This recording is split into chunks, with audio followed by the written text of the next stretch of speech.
You're tuning in to Terms of Engagement. I'm Archon Fung. I'm a professor at the Harvard Kennedy School and director of the Ash Center for Democratic Governance Innovation here. And I'm Stephen Richer, former Maricopa County recorder from Phoenix, Arizona, and now a senior practicee at the Ash Center. Thanks everyone for tuning in to our second episode of Terms of Engagement. Still here. We're still here. Yeah, we didn't quit after one. Experimenting and learning. And part of that learning process is we got some excellent feedback, especially from our younger listeners, that is younger than you and I. And it wouldn't be a democracy show if we didn't pay attention to feedback. And part of that feedback was people wanted to know a little bit more about where Stephen and I were coming from on this topic of democracy. It's a big amorphous word, means a lot of things to a lot of people. And so we thought we'd spend just a little bit of time talking about our democracy origin stories before we hop into a provocative clip about somebody who's a skeptic of democracy that we'll get into in a moment. But by way of origin story, Stephen, so you've done a lot of things in your life. You run a company, you have been in a law firm, and many years ago now, you decided to run for the exalted office of the county recorder of Maricopa County, which is a democracy job. So why did you do that? It gets to the core of democracy because one of the responsibilities is overseeing early voting and voter registration in Maricopa County, which is the fourth largest county in the United States. But I've always been interested in politics, but my primary interests have always been economic and civil liberties.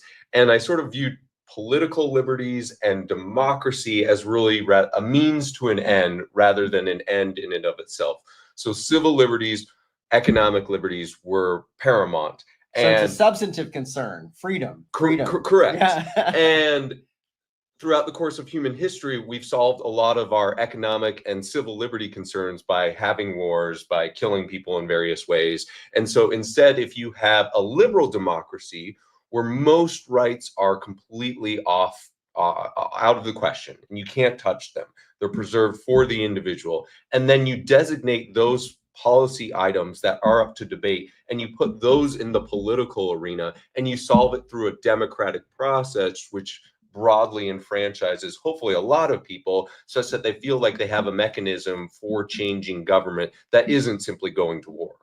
And this was important enough for you to invest many years of your life being the recorder of Maricopa County. Yeah, well, that maybe stemmed from, I suppose, just some raw political ambition. Also, the belief that democracy has to deliver. And so I'm a firm believer in making government efficient, making government work. And if you can show that at the county level, then maybe you can show that at the state level. But as we're seeing today, there's a lot of people who simply don't believe in democracy because they feel like it's not delivering. It's not working. And so the more government offices, whether their subject matter is mundane or not, that deliver consistently and efficiently, then the more it does to sort of buttress a belief in our system broadly. And then I think that strengthens all sorts of things that are meant to protect, hopefully, our freedoms and our way of life. Absolutely. And we'll get into this later on in this show, but probably in other discussions. If democracy is not delivering, then people aren't going to stick with democracy for very long. And I think this is the whole idea of the new abundance Democrats who are saying, hey, we understand that a lot of people don't want to simply vote on democracy or questioning why democracy is a good thing if we're not delivering. Yeah, absolutely. Now, when you were recorder of Maricopa County, 2020 happened. Yes. That's an inflection point for democracy, and especially in Arizona. How did that affect your either views about American democracy or your commitment to it one way or another? I think it reframed everything for the things that I thought. Well, tell me what happened in 2020. Well, in the 2020 election, you might have heard that there was a disagreement over who won. And central to that conversation were the states of Georgia and Arizona. And I was in a large role in the state of Arizona. Maricopa County makes up about 60% of Arizona. And so a lot of these conversations were swirling around Maricopa County. There was an extracurricular assessment of the 2020 election done by a group called the Cyber Ninjas. And so a lot of people were sort of questioning the mechanics of democracy, but then also sort of challenging some of the underlying assumptions. And so where I felt like I was at first a crusader for good government and a crusader for certain liberties that put me strongly in the libertarian camp. Yeah. All of a sudden I felt like I was sort of like the defender of democracy, because the basic entry point into a democracy, I think, is still a competitive election process. That's sort of like a Robert Dahl type theory, political scientist from Yale University. And so that, and then there will be questions of like whether or not we should abide by the results, which is a fundamental concept to a representative democracy as well. And so that became my life. And you walk away from that, I guess many of us do, after 2020, thinking, well, maybe we could take elections for granted, but we shouldn't be taking them for granted now. I think the assumptions that were baked into my political thinking were completely challenged. The notion of American exceptionalism, that the types of autocratic movements that have existed in other places in the world, the notion that they couldn't exist in the United States, that was beginning to, there were some cracks in that. And the notion that we would, of course, abide by results of an election after every legal challenge had been mounted was also called into question. So I think probably a lot of people listening to the show understand that at a 40,000-foot level, looking at what's going on in Washington and the administration.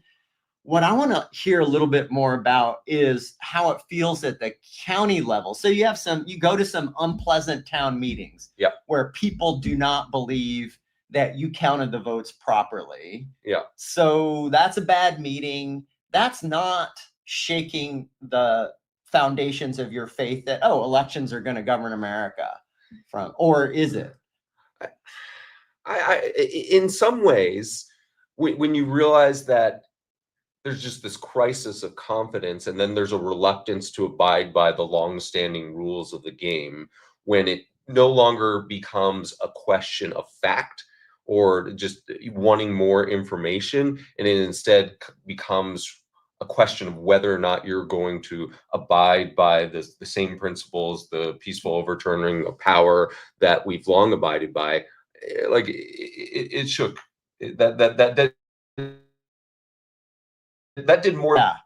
And is the revelation there about the people? Like, you think, oh, well, by and large, most people in America will believe people like me and the thousands of other election officials when they say, and now you find out, oh, that's not true. They're just like, there's a big number of people who aren't going to believe it. I think it gets into one of the underlying culprits of which the alleged attacks on democracy are a manifestation, which is we don't believe in institutions, we don't really trust fellow Americans, we don't have a shared notion of truth, and we saw that play out in a disadvantageous way for democracy. Yeah. But what's your democracy story? So my democracy story is really, really different. So I think where it took an inflection point for me was when I was in graduate school. And for those of you who've gone to graduate school in a social science, it's a very lonely time of life.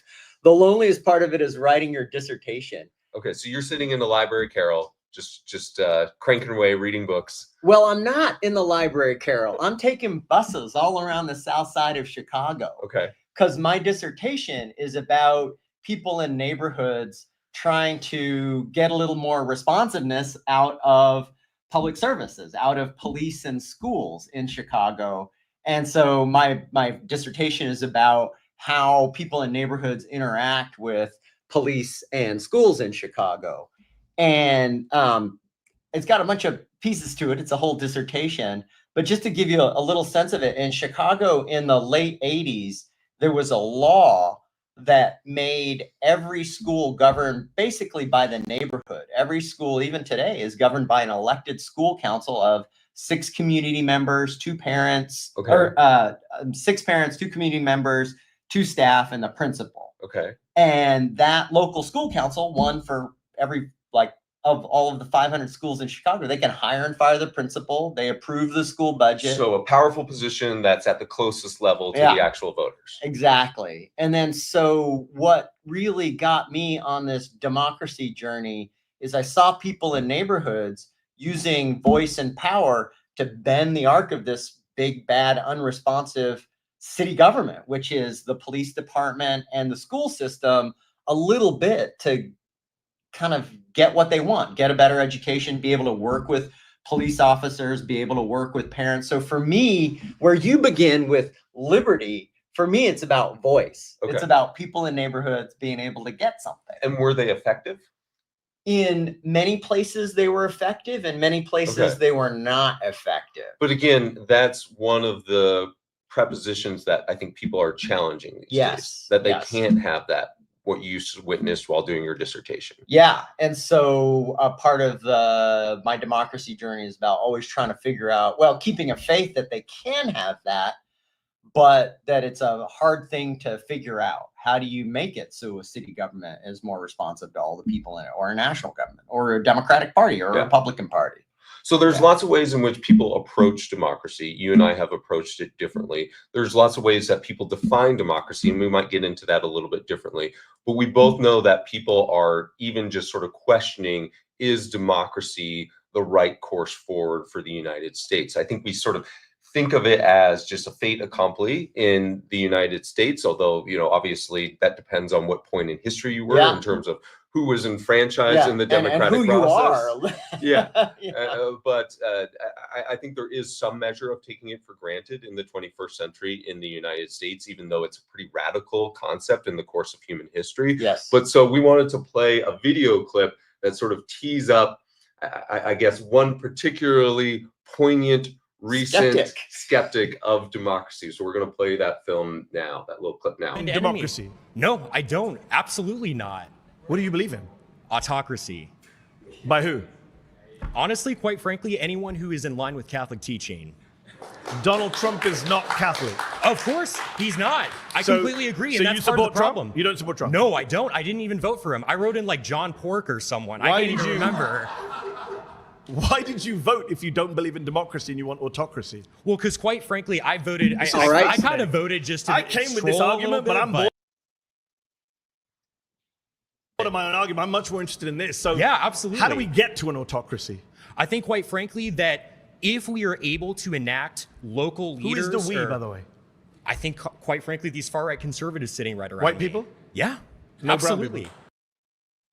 So I don't know if it skipped around a little bit, but so what we have here is we have, I think, a man who identifies as far-right conservative, speaking with a former MSNBC, or is he still Hassan? Yeah. Kind of prominent left progressive media figure.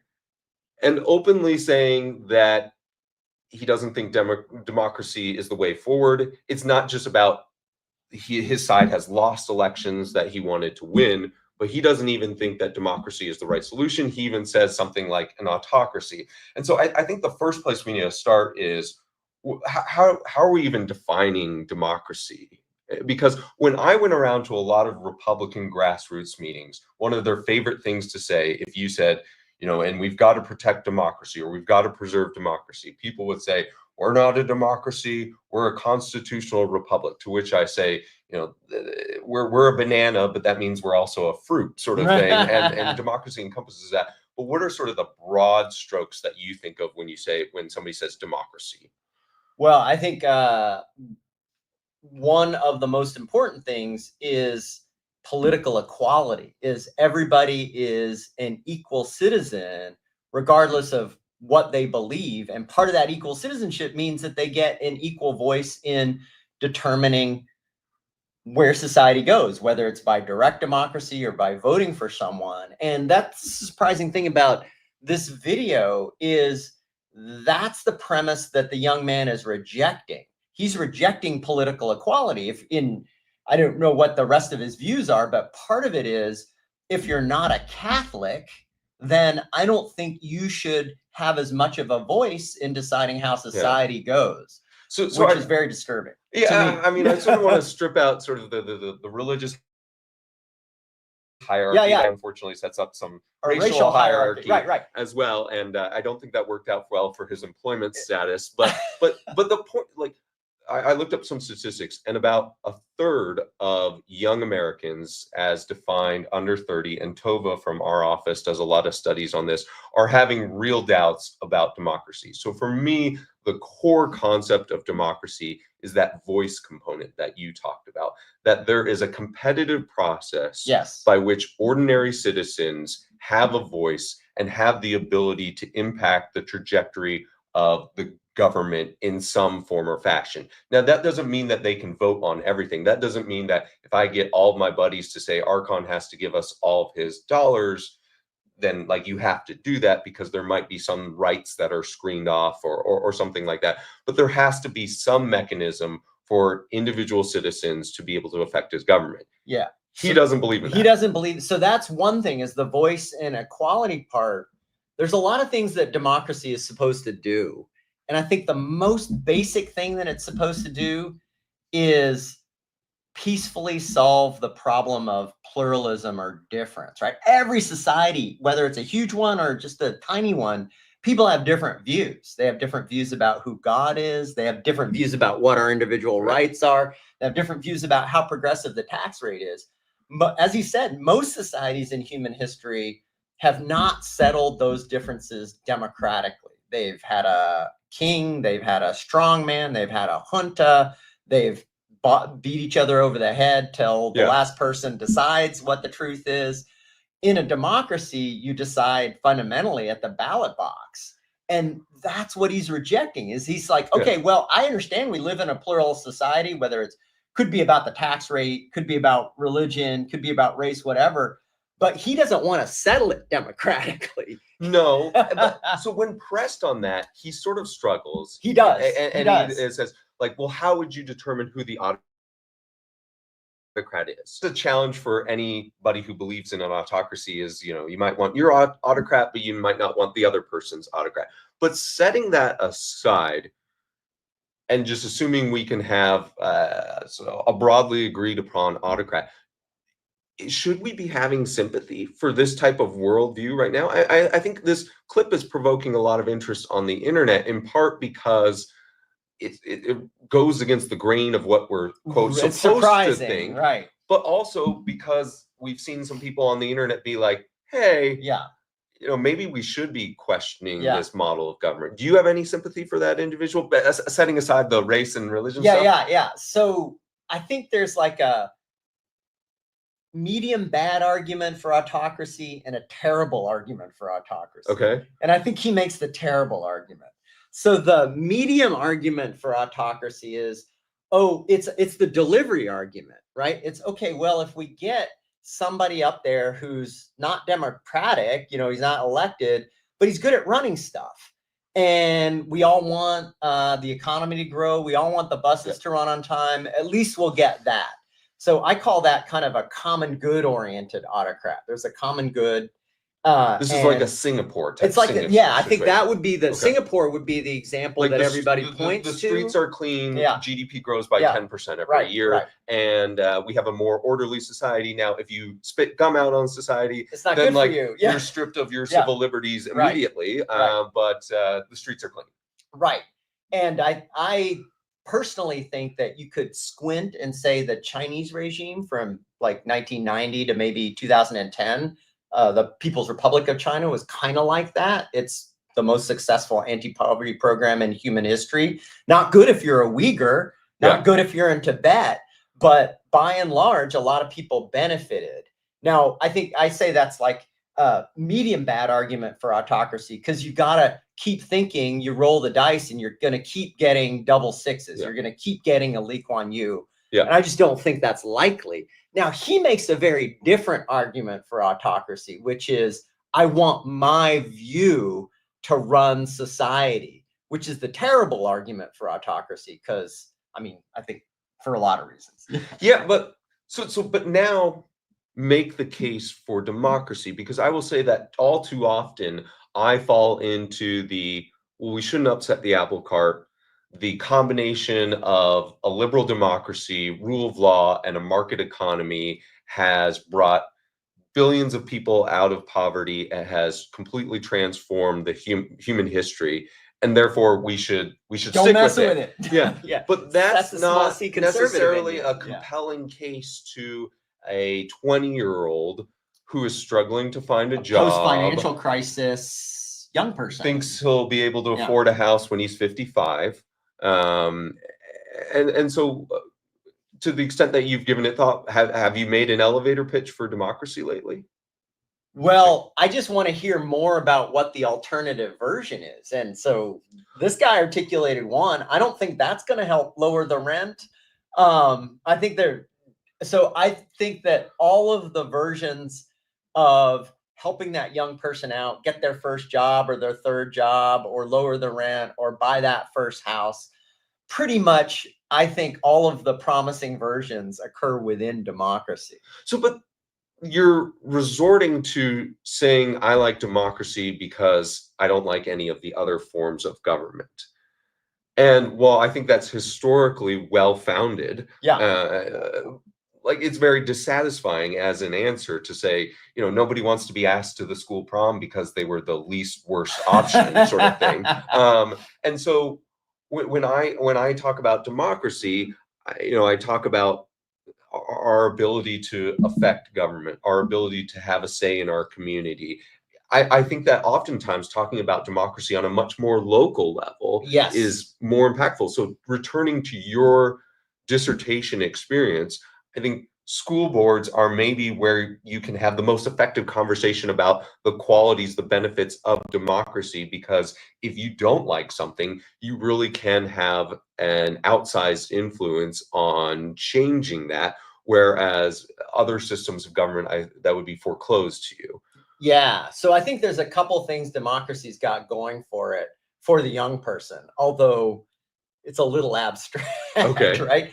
The first thing that's got going for it is democracy experiments and tries new things. So it's a little known story, but for like Chicago, after I finished my dissertation first book, I kind of lost track of it.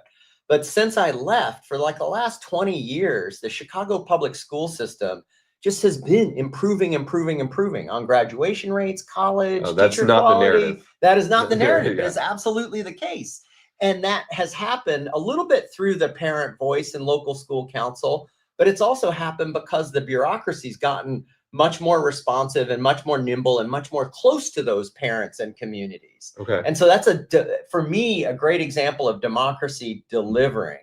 And I think one that you may not like, you, Stephen, may not like, is I think the most prosperous period in the United States has been the industrial period after World War II up until a little bit like Ronald Reagan. The enshrinement of the New Deal. Of the New Deal and the post-war period in which middle-class people, right, the incomes grew about as fast as the GDP grew.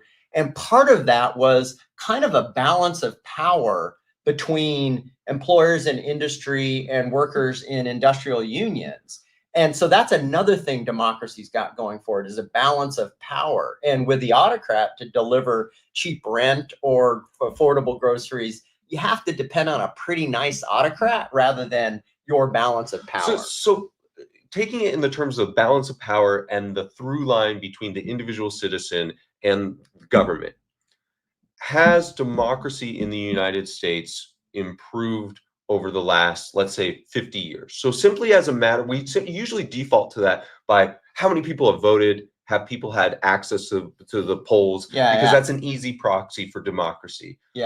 And on that way, over the last 50 years, the trajectory has been very positive, because obviously the civil rights movement was in the 60s, in which before that, large portions of America were disenfranchised.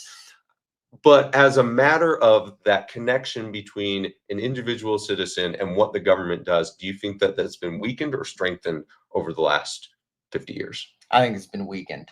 Okay. I think it's been weakened.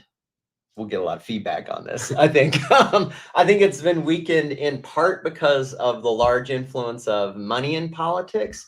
And I think there's good evidence that it's pretty weak in terms of responsiveness. So there's a great book by Marty Gillen's, Affluence and Influence. And what he does is he takes a bunch of survey evidence about what people actually want. And then he takes a bunch of laws that Congress has passed over a couple decades. And then he takes the issues for which people who are better off tend to have different views than people who are less well off, like Medicare would be, and Medicaid would be a couple of those issues, right? And what he finds is that by and large, the federal government has been unresponsive to the bottom 80, the preferences of the bottom 80% of the population. It's amazing finding, but it has been very responsive to the top 10% of the population. So in that regard, I think, you know, it's been getting less democratic, less responsive. I'll show due deference to the undoubtedly excellent empirical research behind that. I'm somewhat skeptical of sort of the broad, the broad conclusion. Do you think that the problem that young people are identifying today with democracy is more that? And do you think, well, let's put this another way. Do you think the threat to democracy is more something like money in politics, which we've been talking about for a long time now? Or do you think it's like that guy that we just showed who's completely dropping out and saying, you know, let's try an autocracy? I think one precedes the other. Like the money in politics generates a sense of cynicism and unresponsiveness. And then you get people being very suspicious of institutions like universities or like elections, even when they shouldn't be, right? And so then things really start unwinding, and then it becomes people who are really losing faith because it hasn't been responsive. So the only way to restore the faith is to make it more responsive. I mean, what do you think? Do you think it's money in politics? Or No, I don't think. And I think one of our weaknesses in being able to confront the last, especially 4 or 5 years, has been that we've been talking about the decline of democracy now in a lot of quarters. So I think when a school like this school publishes Why Democracies Die, or any of the things that like the Levitsky and Ray are doing, sort of thing, some people are saying, well, you've been sort of like saying that democracy has been fading for a long time now. And so there's a level of skepticism there. But here's my hot take for the last few minutes. What's the answer? What's the danger? What's the danger? In some ways, we are suffering from a surfeit of democracy rather than the decline of democracy. I think Donald Trump represents the ultimate democratic figure in that he would like to basically have he would like to have a referendum society where he won the most votes. Therefore, he calls all the shots, and pretty much everything else is obliterated.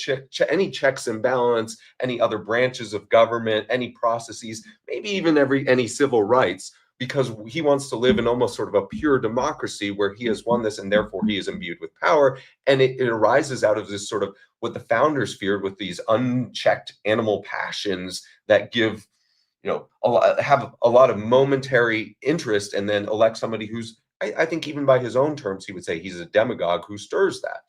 Right. Well, he certainly brought a lot of people in the electorate who were pretty tuned out and pretty cynical before. Yeah. And so I think that's a democratic plus. The huge democratic minuses are he kind of, as maybe he wants just a one-shot democracy where you get to decide once and then that person. But to me, that's not a democracy. So when it has to be again and again. When I think of democracy declining, sometimes it's not so much the actions of any one individual, but it's the fact that, for instance, some of our branches of government seem asleep at the wheel. Some of our institutional checks and balances don't seem to exist. Some of the ways in which we engage in a civil society have been completely changed, probably for the worse. And so that's my hot take for the end of the day, which is just we're suffering in some ways from a surfeit of democracy. Any parting words for the guests? Well, I think we have to figure out how